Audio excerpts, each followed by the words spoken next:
Қарта жылқы етінің ең кәделі мүшелерінің бірі. Семіз жылқының қартасы да айналдырғанда ішіне сыймай тырсылдап тұрады. Қазымен дәрежесі бірдей аз. Алдымен қартаны ағын салқын суда дұрыстап жуып алдым, тұз бен лимонға жібіттім.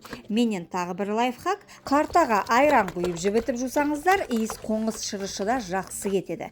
Уақыт өте ішін сыртына қараттым, барлық бездерін алдым.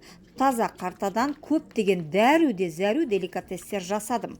Қарта шұжық, қарта әсіп, қазы қарта, қарта бүрме, пақ шіркінай сарымсақ, бұрыш тұзын келістіріп аударылған қарта салқын күйінде дөңгелентіп, майын томырылта турап, қазымен бірге салқын ас күйінде немесе табақтағы етпен бірге де ұсынылады.